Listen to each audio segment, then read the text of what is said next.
Rebonjour bien-aimés. Alors, ce matin, nous voulons écouter la parole du Seigneur. Je voudrais vous présenter les 3 clés pour l'exaucement de nos prières. Donc, ce matin, je vous présente 3 clés pour l'exaucement de nos prières. Quand on parle de la prière, prier c'est quoi? Prier de manière simple et claire, c'est parler avec Dieu. Prier, c'est communiquer avec Dieu. Et quand on parle d'une communication, elle met en avant un émetteur et un récepteur. L'émetteur parle, le récepteur, c'est celui qui reçoit. Mais à un certain moment de la communication, l'émetteur devient le récepteur et le récepteur devient l'émetteur. Ça veut dire à un certain moment, celui qui parle se tait. Et celui qui se taisait parle afin que celui qui parlait puisse écouter. Donc, c'est une interaction. C'est la même chose quand on parle de la prière. La prière, c'est un échange avec Dieu. C'est-à-dire, il y a un moment où nous parlons, le Seigneur nous écoute, mais il y a aussi un moment où le Seigneur parle et nous l'écoutons. Nous savons, Dieu parle. Donc, quand on parle d'une communication, ce n'est pas seulement à un seul sens. Hein? Non, ce n'est pas unidirectionnel.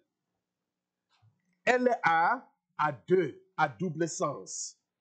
Donc, ça veut dire quoi? Ça veut dire que nous parlons, le Seigneur nous écoute, à un certain moment, le Seigneur parle et nous l'écoutons. Et la prière est importante parce que la prière nous permet de demander quoi que ce soit venant de Dieu. La Bible dit, demandez, l'on vous donnera, cherchez, vous trouverez, frappez, l'on vous ouvrira. Le verset 8 dit, l'on donne à celui qui demande, celui qui cherche trouve, et l'on ouvre à celui qui frappe. Il y a plusieurs personnes qui pensent que le Seigneur connaît les problèmes, ils n'ont pas besoin de prier, ils n'ont pas besoin de demander quelque chose à Dieu, mais non, vous vous trompez. Il faut demander afin de recevoir. Quand tu as un besoin, quand tu as un problème, alors tu dois prier, tu dois demander à Dieu, tu dois demander. Vous savez, le Nouveau Testament renferme des commandements. Et l'un des commandements que contient le Nouveau Testament donné par le Seigneur Jésus, c'est le suivant. Priez sans cesse. Priez sans cesse. Ce n'est pas une suggestion. C'est un commandement. Priez sans cesse. Le Seigneur lui-même nous encourage à plusieurs reprises à prier. Il nous dit, si 2 ou plusieurs se mettent ensemble sur terre et demandent une quelconque chose, il leur sera accordé dans le ciel. Bien-aimés, nous devons prier chaque fois que nous avons des besoins, chaque fois que nous voulons que le Seigneur agisse par rapport à une certaine situation, nous devons prier. Bon, maintenant, quels sont les éléments, les clés pour que nos prières soient exaucées? C'est justement ces 3 clés que je voudrais vous présenter ce matin. Il s'agit d'abord de notre communion avec Dieu. Ça, c'est la première clé. Ensuite, notre connaissance de la parole de Dieu. Ça sera la deuxième clé que nous allons étudier. Et enfin, être conduit par le Saint-Esprit dans nos prières. Alors, rapidement, je voudrais qu'on puisse voir la première clé, c'est-à-dire notre communion avec Dieu. Notre communion avec Dieu. La prière, bien-aimée, peut produire des résultats puissants, merveilleux, impressionnants et dynamiques en fonction de la position de celui qui prie avec Dieu. Ta prière peut être efficace, ta prière peut être dynamique, ta prière peut produire des résultats impressionnants, mais ceci dépend de ta communion avec le Seigneur. Ceci veut tout simplement dire l'efficacité de ta prière dépend de la relation que tu as avec Dieu. L'efficacité de ta prière dépend de ta communion de tous les jours avec le Seigneur. Est-ce que quelqu'un me comprend?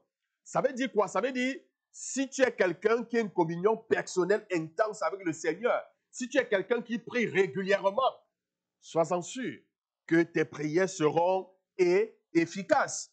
Alors, bien-aimés, nous pouvons voir dans Jacques au chapitre 5, Jacques au chapitre 5, le verset 17 au verset 18. La Bible nous fait comprendre que Élie était un homme de la même nature que nous. Il pria avec insistance pour qu'il ne plût point, et il ne tomba point de pluie sur la terre pendant 3 ans et 6 mois. Puis il pria de nouveau, et le ciel donna de la pluie, et la terre produisit son fruit. Bien-aimé, la Bible nous fait comprendre ici que Élie, en fait, était un homme de la même nature que vous et moi. Élie n'était pas différent de vous. Élie n'était pas différent de moi. Élie était un homme. Ce n'était pas un ange qui était descendu du ciel. Élie était un homme. Mais la Bible, cependant, nous présente des résultats dynamiques de ses prières. La Bible nous présente des résultats impressionnants de ses prières. La Bible dit, Élie a prié. Un homme s'est tenu. Il a prié. Il a dit qu'il ne devait pas pleuvoir sur la terre pendant 3 ans et demi, sur toute la terre. Et il n'a pas plu pendant 3 ans et demi. Est-ce que vous comprenez? Et il a encore élevé la voix. Il a prié afin que la pluie puisse tomber, afin que la pluie tombe, et puis la pluie est tombée. Mais nous pouvons croire que... Mais la Bible nous dit, mais non, écoutez, Élie, c'était un homme de la même nature que nous. Ça veut dire que si sa prière peut produire autant un résultat aussi efficace, ça veut tout simplement dire que nos prières peuvent produire de tels résultats. De tels résultats. Mais ce que nous devons comprendre, c'est quoi? C'est que Élie, en fait, n'était qu'un homme qui avait des résultats puissants. Il avait d'abord un ministère secret devant Dieu avant son ministère public. Est-ce que vous comprenez? Avant même de se tenir devant le roi et de lui dire, il ne pleuvra pas pendant 3 ans et demi. Non, il avait un ministère secret, il avait prié. Il avait pris des jours, des mois de prière. Est-ce que vous comprenez? Donc, il avait d'abord un ministère secret devant Dieu avant son ministère public. Ce que les gens voyaient à l'extérieur tirait son origine de ce qui se passait entre Dieu et lui dans la communion. Et je tiens également à rappeler que les moments journaliers de solitude avec le Seigneur étaient très importants pour lui. Élie, c'était quelqu'un qui aimait se retirer. C'était quelqu'un qui aimait être seul durant toute la journée. Il était avec le Seigneur. Cette solitude, ce retrait était très important pour lui. Avec sa relation avec le Seigneur, il passait tout le temps dans la présence du Seigneur. Chaque fois, il se retirait dans la montagne. Il se retirait là où il n'y avait pas de bruit, là où il n'y avait pas de distraction. Il se retirait là où il ne pouvait pas être perturbé. Il priait tous les jours. Ceci était très important pour Élie. Et nous pouvons donc comprendre où est-ce qu'il tirait sa force. Pourquoi est-ce que ses prières pouvaient être puissantes.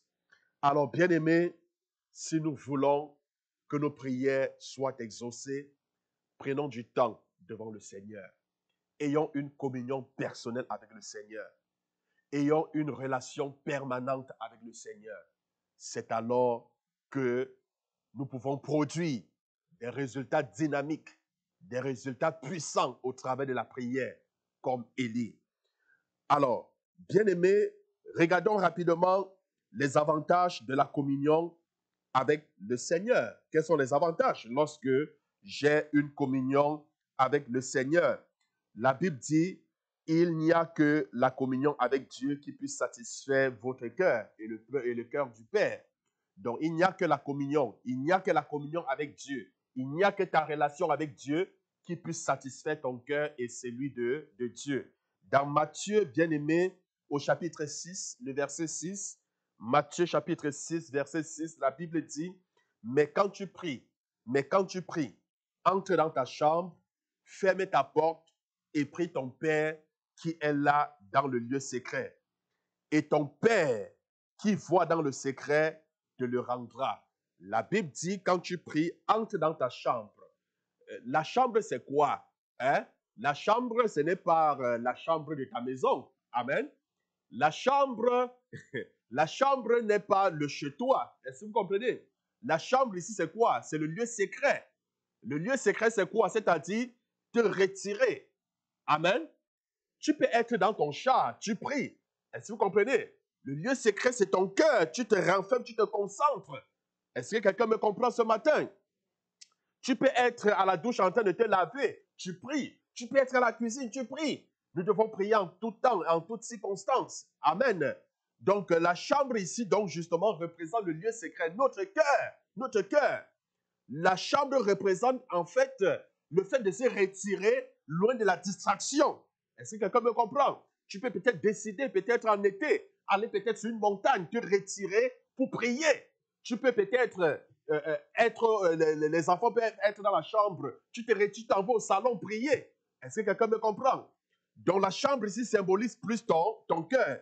La Bible dit donc, mais quand tu pries, entre dans ta chambre, ferme ta porte et prie ton Père qui est là dans le lieu secret, et ton Père qui voit dans le secret te le rendra. Je peux être en train de marcher en route, mais et puis je suis en train de prier dans mon cœur. Est-ce que vous comprenez? Dieu sonde les cœurs. Il connaît ce que je suis en train de dire à l'instant.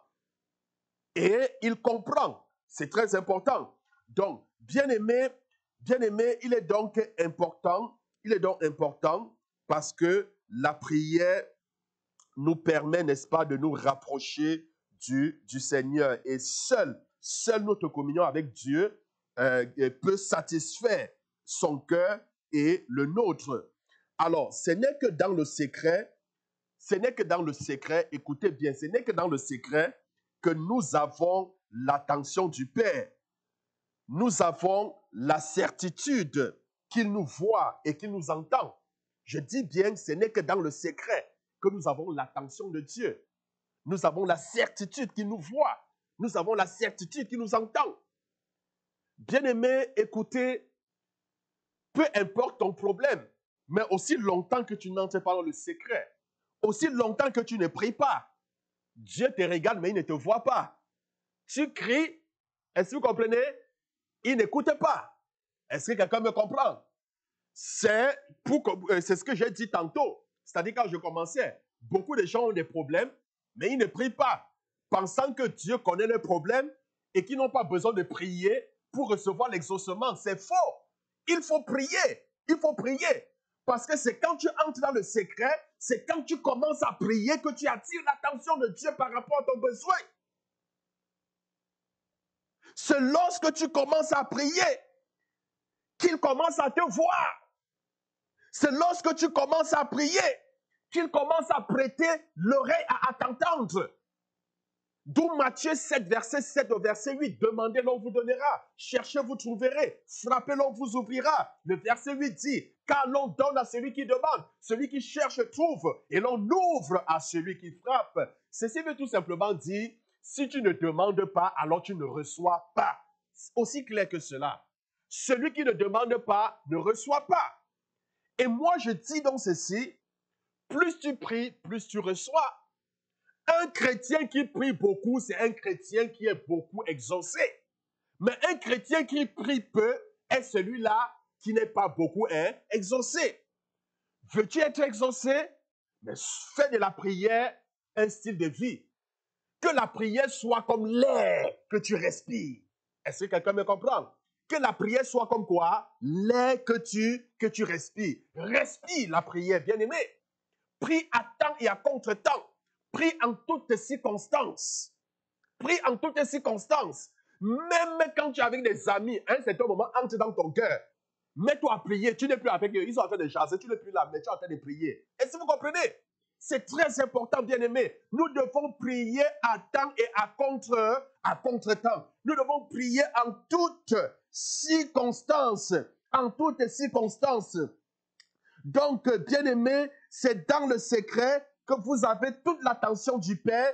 Vous avez la certitude qu'il vous voit et qu'il vous entend. Qu'il vous entend. Ce n'est que lorsque tu entres dans le secret, c'est lorsque tu commences à prier que tu as la certitude que le Seigneur te voit, que le Seigneur t'entend, que tu as toute son attention.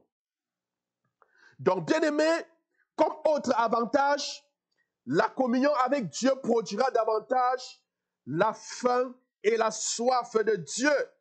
Elle produira davantage la faim et la soif de Dieu. Bien-aimé, quand vous passez plus de temps devant la présence du Seigneur, vous commencez à plus aimer les choses de Dieu que les choses du monde. Vous commencez à vous affectionner plus aux choses de Dieu qu'aux choses du monde.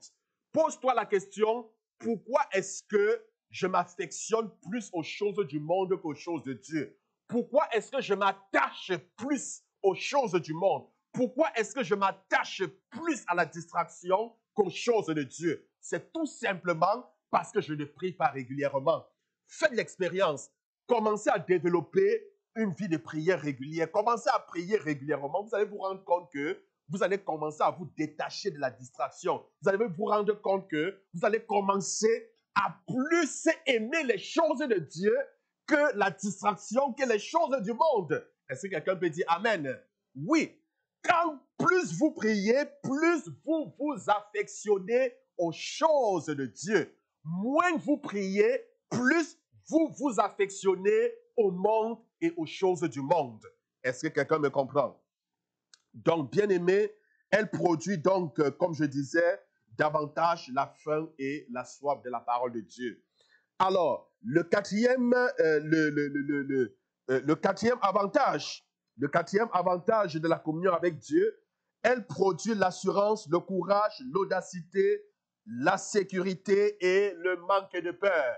Une communion permanente avec Dieu, une communion régulière avec Dieu produit l'assurance, elle produit le courage, elle produit l'audacité, elle produit le manque de peur. Bien-aimé, un enfant de Dieu qui prie régulièrement, qui a une communion permanente avec le Seigneur, n'a pas peur. Est-ce que quelqu'un me comprend? Il n'a pas peur parce qu'en réalité, la Bible déclare, nous n'avons pas reçu un esprit de peur ni de timidité, mais nous avons reçu un esprit de courage, un esprit de force, un esprit de puissance par lequel nous disons Abba Père. La Bible déclare, bien-aimé, dans le livre de Somme, au chapitre 91, le verset 1 au verset 2, Somme au chapitre 91, le verset 1 au verset 2, la Bible dit, celui qui demeure sous l'abri du Très-Haut. Demeurer ici, bien-aimé, sous l'abri du Très-Haut, c'est celui-là qui se rapproche tous les jours du Seigneur, c'est celui-là qui invoque le nom du Seigneur tous les jours, c'est celui-là qui prie tous les jours. Est-ce que quelqu'un peut comprendre? Demeurer sur l'abri du Très-Haut, en quelque sorte, c'est celui, si vous me permettez, si je peux paraphraser, si je peux ainsi interpréter, demeurer sous l'abri du Très-Haut, c'est prier tous les jours, c'est avoir une communion constante et régulière avec le Seigneur. Alors la Bible dit quoi? Celui qui demeure sous l'abri du Très-Haut repose à l'ombre du Tout-Puissant. Bien-aimé, celui qui a une communion avec le Seigneur repose sous l'ombre, repose sous la protection de Dieu. Est-ce que quelqu'un me comprend? Il est en quelque sorte sous les ailes de Dieu. Avez-vous déjà vu une mère poule qui protège ses enfants, ses poussins? Lorsqu'elle aperçoit le danger, lorsqu'elle aperçoit l'aigle qui s'en vient pour pouvoir attraper, pour pouvoir dévorer son petit. Est-ce que vous comprenez? Qu'est-ce qui se passe? Elle ouvre les ailes et puis les poussins vont se réfugier sous ses ailes. Ainsi sont les enfants de Dieu, ainsi sont ceux-là qui ont une communion avec le Seigneur. Ils sont sous les ailes de l'Éternel. Comme une mère poule protège ses enfants, Ainsi, l'Éternel les protège. Alors, ils n'ont donc pas peur. Ils n'ont pas peur. Bien-aimés, écoutez dans le verset 2, il dit, je dis à l'Éternel, mon refuge et ma forteresse, mon Dieu en qui je me confie. Mon Dieu en qui je me confie. Il continue, si vous lisez les versets 2, les versets 3, 4, 5, il dit, je ne craindrai pas, je ne craindrai pas. Oui, la peste qui frappe en plein jour, ni la contagion qui frappe en plein midi. Il dit, non, je ne crains pas, parce que l'Éternel est ma forteresse, l'Éternel est mon refuge. Que 1000 tombent à mon côté, 10 000 à ma droite, je ne serai pas atteint, car l'Éternel me délivre. Je regarderai, je verrai la rétribution des méchants, je ne serai pas atteint. Bien-aimé, c'est parce que nous avons une communion avec le Seigneur. À cause de cette communion, nous avons de l'audacité, nous avons du courage, nous ne craignons rien. Est-ce que quelqu'un peut dire Amen? Oui, nous n'avons pas peur, bien-aimé. Celui qui vit dans la crainte, celui qui a constamment peur, c'est celui-là qui n'a pas une communion avec le Seigneur. Non, parce que la communion avec le Seigneur produit l'audacité. La communion avec le Seigneur produit le courage. La communion avec le Seigneur éloigne, bannit de nos cœurs, de nos vies, la peur. Est-ce que quelqu'un me comprend ce matin? Donc, bien-aimé, c'est très important. Alors, le cinquième avantage, bien-aimé, la communion avec Dieu produit également en vous la consécration et la sainteté. Elle produit la consécration, elle produit la sainteté. Plus vous vous approchez du Seigneur, plus vous priez, plus vous vous consacrez, plus vous vous donnez à lui, plus vous offrez à lui comme un sacrifice, plus vous disposez à accomplir sa volonté. Est-ce que quelqu'un me comprend? Oui, plus vous approchez de lui, plus vous marchez, n'est-ce pas, dans la sainteté. Beaucoup de personnes souvent ont du mal à abandonner les péchés, à abandonner la vie pécheresse. Vous savez pourquoi? Pourquoi certains péchés tiennent certaines personnes? Quand ils quittent du monde, ils viennent à l'église, ils ont du mal à se débarrasser de certains péchés. C'est parce qu'ils ne prient pas régulièrement. Est-ce que vous comprenez? Ils cherchent très souvent à se débarrasser d'eux-mêmes, de leur propre force, de leur propre faiblesse. Est-ce que vous comprenez? Laissez le Saint-Esprit faire. La Bible dit l'esprit est disposé, la chair est faible, mais le Saint-Esprit nous aide dans nos faiblesses. Comment voulons-nous que le Saint-Esprit nous aide dans nos faiblesses si nous n'allons pas en sa présence, si nous n'avons pas une vie de prière constante? Ce n'est pas possible. Est-ce que vous comprenez? Alors, si nous avons des faiblesses, rapprochons-nous davantage devant le Seigneur. Est-ce que vous comprenez? Si tu priais une fois, commence à prier 4 fois, tu vas te rendre compte que ce péché qui te tenait en captivité, ou alors ce péché que tu qualifiais de péché mignon, tu vas te rendre compte que tu vas te libérer de ces péchés. Tu vas regarder, c'est-à-dire la présence de Dieu en toi va créer dans ton cœur le dégoût. Tu vas ressentir comme le dégoût de ces choses que tu aimais. Tu vas commencer, c'est-à-dire comme naturellement, est-ce que quelqu'un me comprend? À haïr le monde, à haïr les choses du monde, à haïr le péché. Ça va venir naturellement à cause de la présence de Dieu. Parce que tu es dans la présence de Dieu, alors le Saint-Esprit va produire en toi la sainteté de Dieu. Est-ce que quelqu'un me comprend? Veux-tu marcher dans la sainteté? Alors aie un moment de prière, aie une vie de prière régulière, constante. Et à cause de cela, le Seigneur va te débarrasser de ce péché qui te tient tant en captivité. Voilà le secret, bien-aimé. Voilà le secret. Pour ceux-là qui sont tenus par les péchés, souvent certains ne savent pas comment se débarrasser. Le secret, approche-toi de Dieu. Prie. Si tu priais 2 fois, commence à prier 4 fois, commence à prier 5 fois. Et tu vas te rendre compte, le Seigneur va te libérer de ces choses-là. Mais si tu ne pries pas, écoutez, ça va aller de mal en pire. Est-ce que quelqu'un me comprend? Ça va aller de mal en pire. Parce que ce péché va engendrer un autre et l'autre va engendrer un autre péché. C'est-à-dire ça sera comme un arbre qui étend des tentacules, des racines, etc. etc. C'est très important. Donc, bien aimé, rapidement ce matin, nous allons voir la deuxième clé pour l'exaucement de nos prières. Il s'agit tout simplement de la connaissance de la parole de Dieu. Oui, je parle de la connaissance de la parole de Dieu. La parole de Dieu, c'est très important. Alors, les éléments d'une prière de qualité. quels sont les éléments d'une prière de qualité en lien avec la parole de Dieu? 1.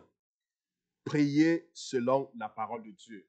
Bien-aimés, nous devons prier selon la parole de Dieu. Prier selon la parole de Dieu. De 2, la parole de Dieu, c'est sa volonté.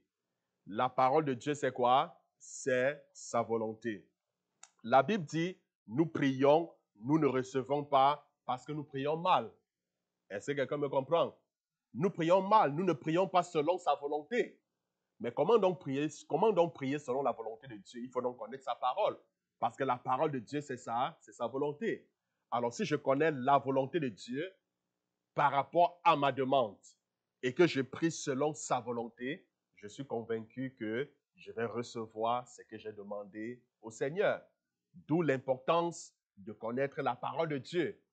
Amen. Parce que la parole de Dieu, c'est quoi? C'est sa volonté.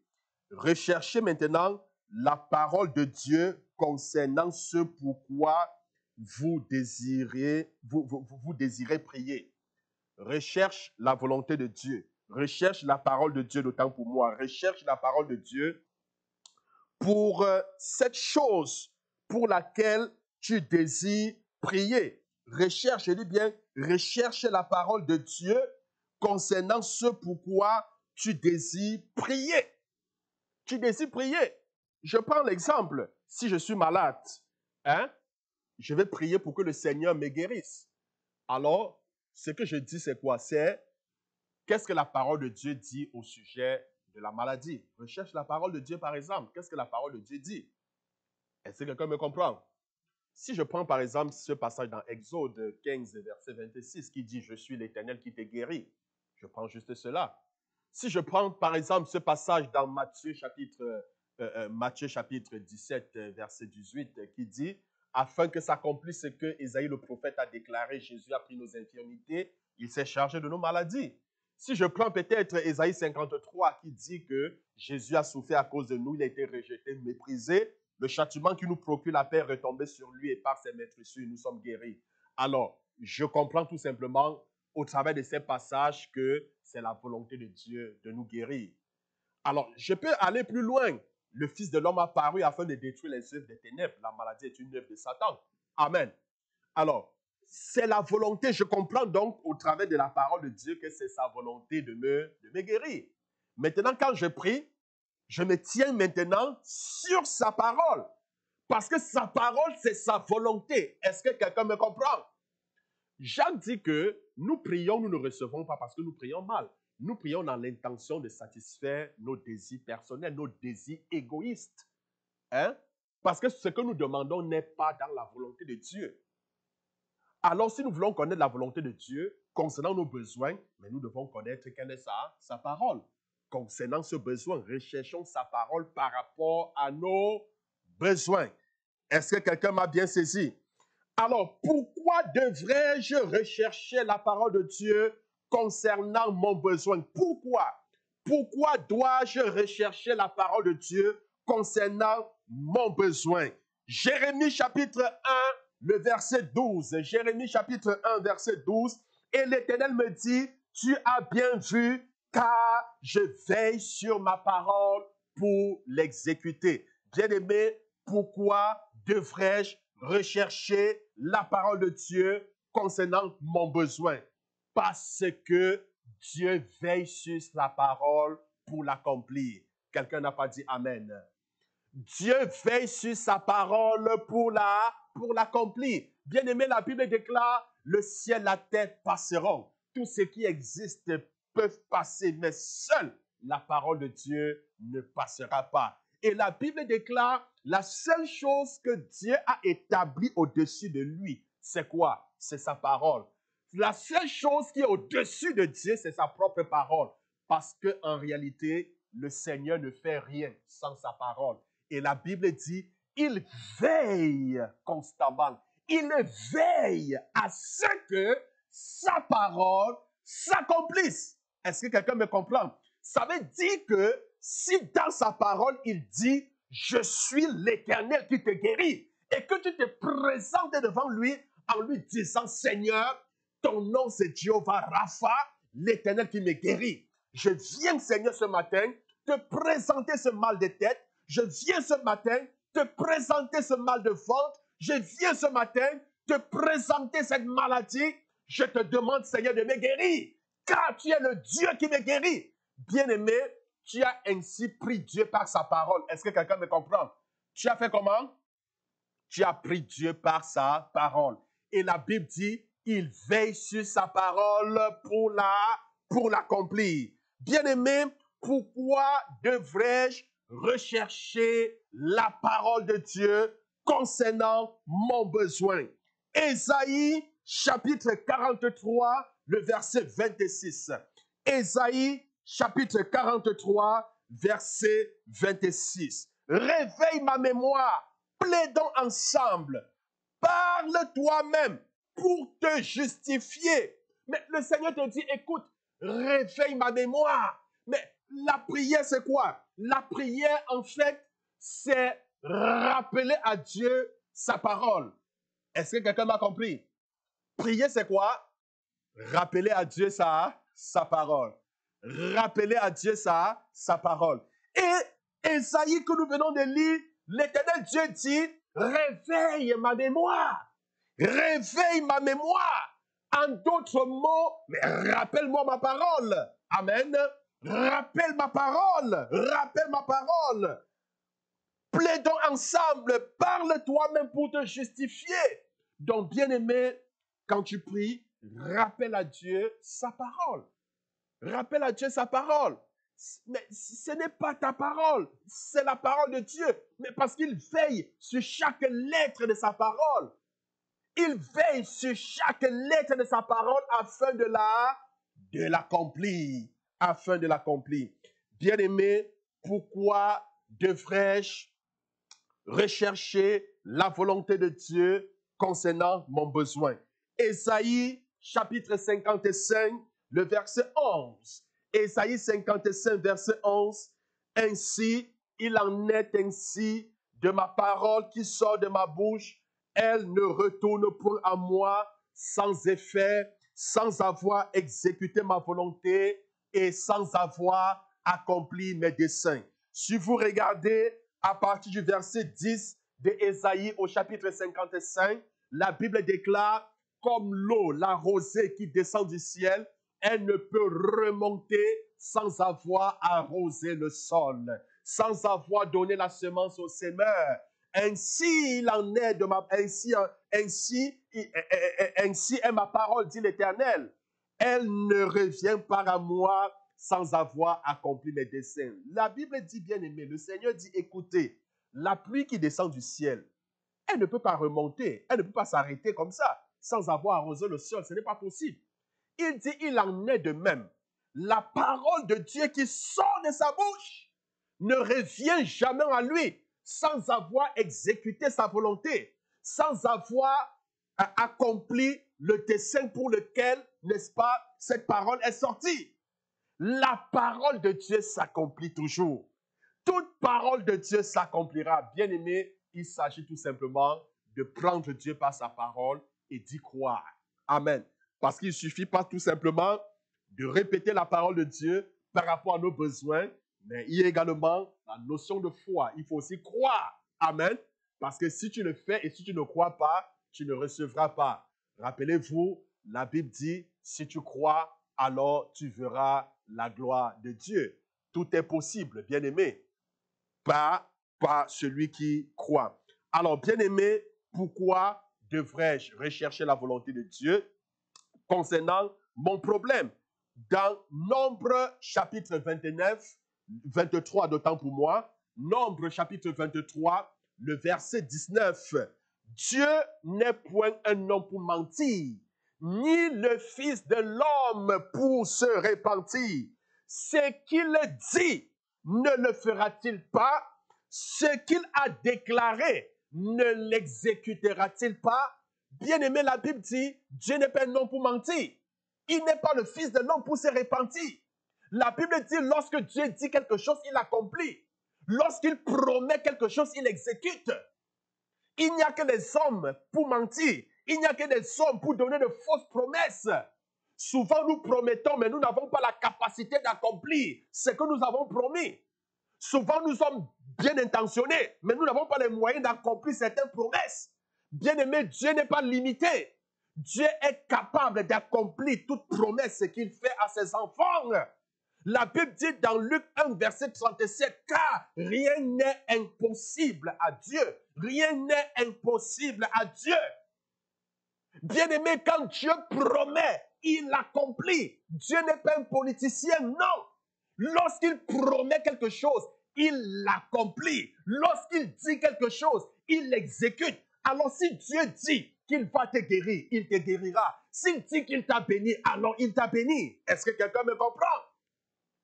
C'est la raison pour laquelle nous devons chercher sa volonté. Nous devons chercher sa parole concernant nos besoins. Alors, bien-aimés,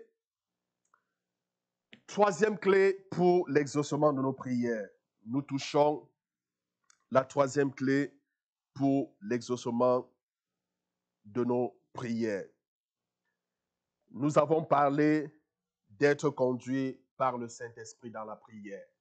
Oui, bien-aimé, il est important d'être conduit par le Saint-Esprit dans la prière. Dans la prière, c'est très, très important. Alors, le Saint-Esprit, je tiens à rappeler, est l'esprit de prière. Le Saint-Esprit est l'esprit de prière. J'aimerais que nous lisons dans Zacharie chapitre 12, le verset 10. Zacharie chapitre 12, le verset 10. Alors, je répandrai sur la maison de David et sur les habitants de Jérusalem un esprit de grâce, un esprit de supplication. L'esprit de grâce, en fait, l'esprit de supplication ici, c'est l'esprit de prière. Est-ce que quelqu'un me comprend? C'est le Saint-Esprit.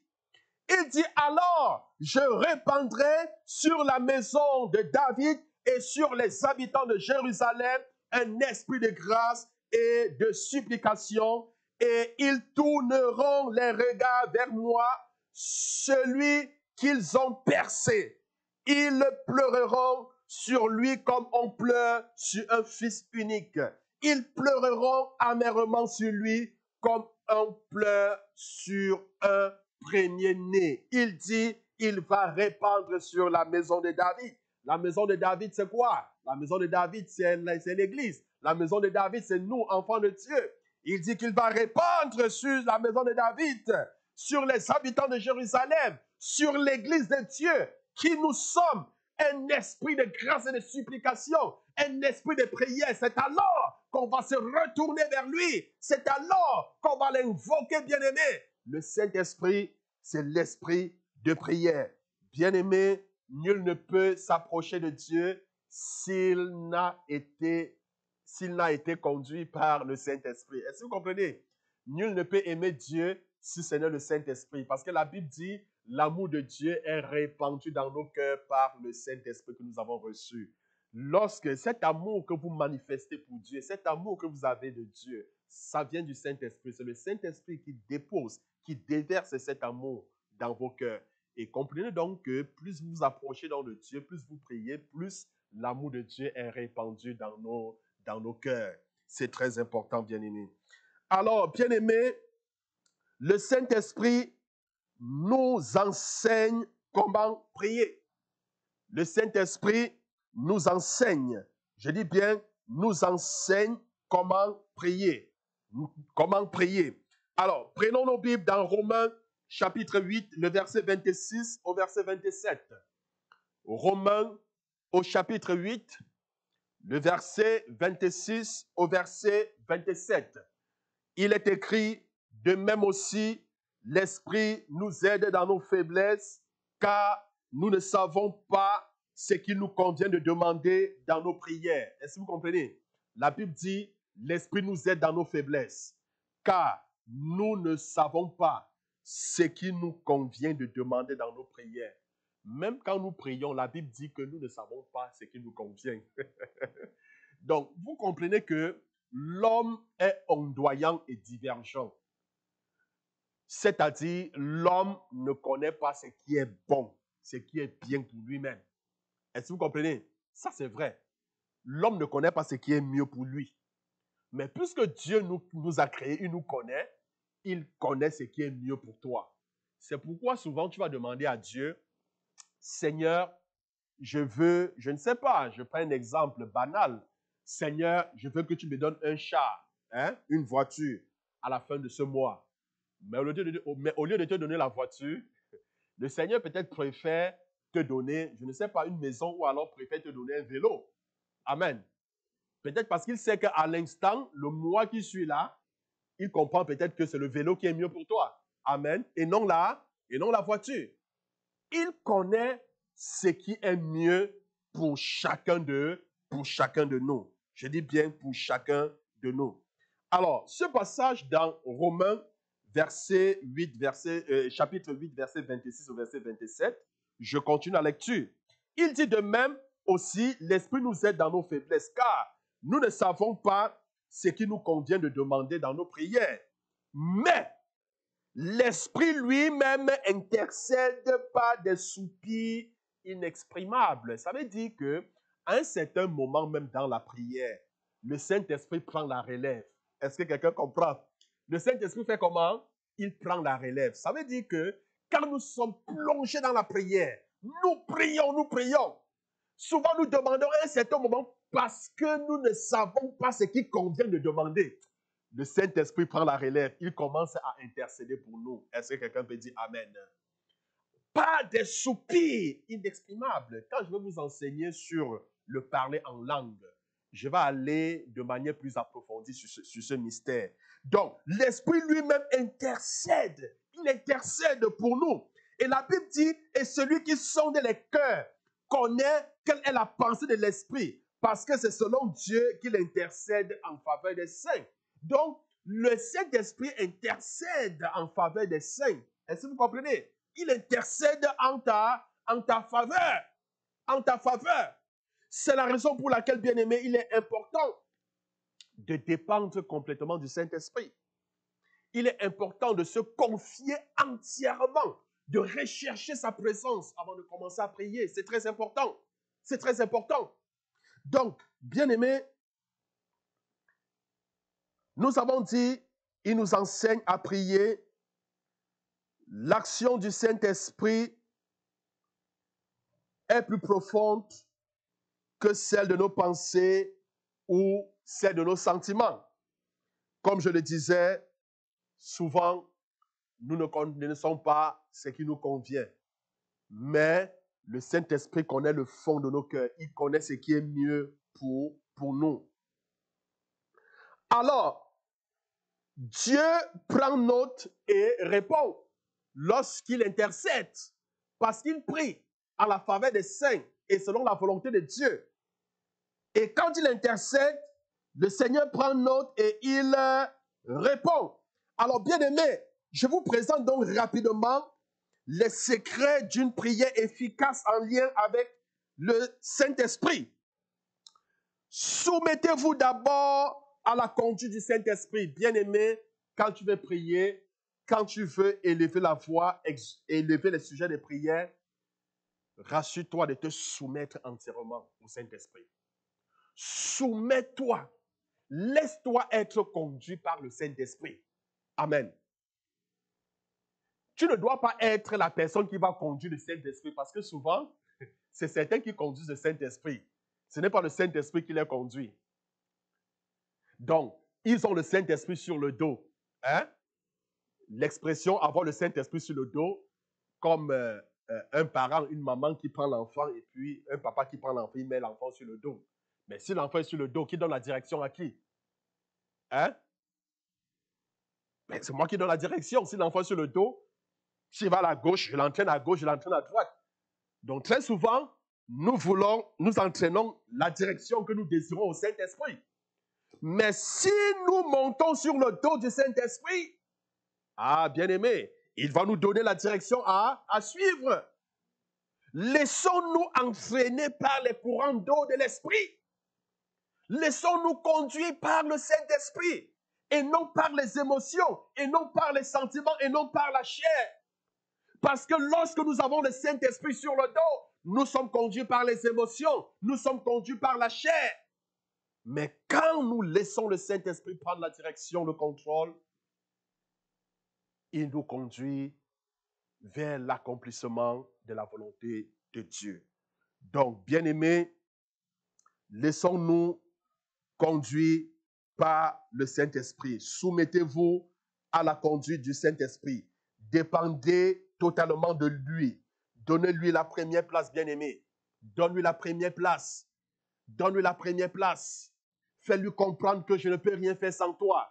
La Bible dit que c'est tous ceux qui sont conduits par l'Esprit de Dieu, qui sont appelés les véritables enfants de Dieu. Ça veut dire, un véritable enfant de Dieu, c'est celui-là qui est conduit par l'Esprit de Dieu. Dis-lui, Saint-Esprit, je ne peux pas avancer sans toi. Je ne peux rien faire sans toi. Ça, c'est un esprit de dépendance. Quand vous parlez ainsi, le Seigneur lui-même voit que vous dépendez de lui et que vous ne pouvez rien faire sans lui. Dis-lui clairement, Seigneur, je ne sais pas ce qui me convient, mais j'ai besoin de toi pour me conduire. J'ai besoin de toi, j'ai besoin de toi. Dépendez totalement de lui. Dépendez entièrement de lui, bien-aimé. C'est très important. Laissez le Saint-Esprit prendre la première place dans vos cœurs. Laissez-le prendre la première place dans vos vies. Laissez-le prendre la première place dans vos rencontres de tous les jours. Laissez-le vous conduire. Laissez-le vous diriger. Par lui, bien-aimé, vos prières auront une valeur telle que vous ne pourrez jamais l'imaginer. Vos prières auront une efficacité telle que vous n'aurez jamais, je dis bien jamais, jamais, jamais imaginé. Par lui, bien-aimé, vous apprendrez à exprimer vos désirs. Vous apprendrez, bien-aimé, à exprimer vos désirs. Alors, pour chuter ce matin, dans Jean chapitre 16, le verset 13 au verset 15, la Bible dit, Jean chapitre 16, du verset 13 au verset 15, quand le consolateur sera venu, l'Esprit de vérité, il vous conduira dans toute la vérité, car il ne parlera pas de lui-même, mais il dira tout ce qu'il aura entendu et il vous annoncera les choses à venir. Il me glorifiera parce qu'il prendra de ce qui est à moi et vous l'annoncera. Tout ce que le Père a est à moi. C'est pourquoi j'ai dit qu'il prend de ce qui est à moi et qu'il vous l'annoncera. Bien-aimé, le Saint-Esprit, quand il vient, c'est pour nous révéler toute la vérité. Il nous révèle toute la vérité. Il nous révèle toute la vérité. Le Saint-Esprit, c'est l'esprit prophétique. C'est lui-même qui nous révèle les choses à venir. Quand on parle de l'esprit, la source, hein, c'est la source, c'est l'esprit de la prophétie. Amen. Donc, bien-aimés, apprenons à dépendre du Saint-Esprit, entièrement de lui, et nous verrons une grande efficacité dans nos prières, un grand changement dans nos moments, n'est-ce pas, de tous les jours. Bien-aimé, je voudrais ce matin rapidement que tu baisses ta tête et que tu parles à Dieu. Je voudrais que tu pries ce matin. Laisse le Saint-Esprit te conduire ce matin. Est-ce que tu peux lui dire merci pour ce moment, pour cette parole que tu as écoutée, pour cet enseignement? Est-ce que tu peux dire merci au Seigneur?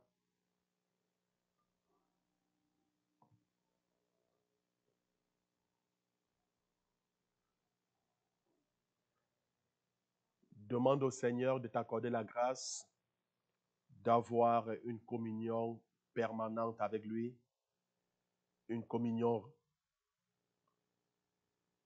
permanente avec lui.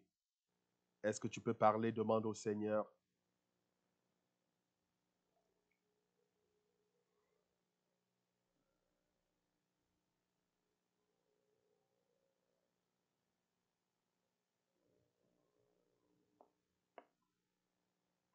Je ne sais pas quel est ton désir ce matin.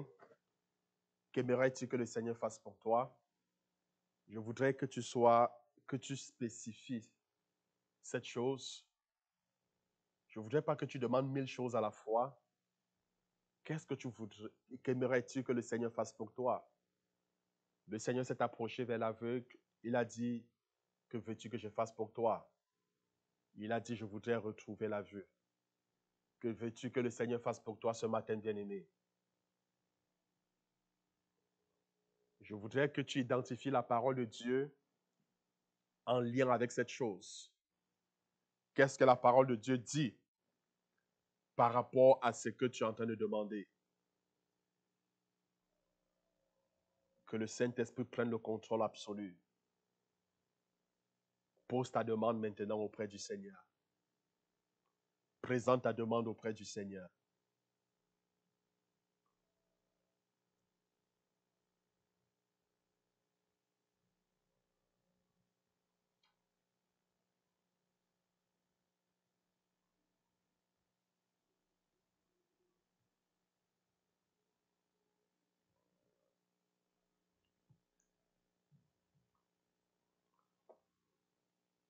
Au nom de Jésus. Amen. La Bible déclare, quand vous demandez quelque chose, croyez que vous l'avez reçu et vous verrez la chose s'accomplir. Alors, si tu as demandé avec foi, je suis convaincu que le Seigneur t'a exaucé. Bien-aimé, je voudrais donc t'encourager à aller et à mettre en application les 3 clés que nous avons reçues ce matin.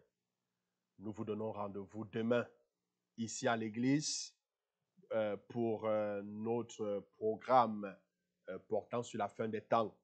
Et pour ceux qui ne peuvent pas, comme on l'a dit dans les annonces, vous pouvez assister à la rencontre sur Zoom. Que le Seigneur vous bénisse. Je vous souhaite un bon dimanche. Amen.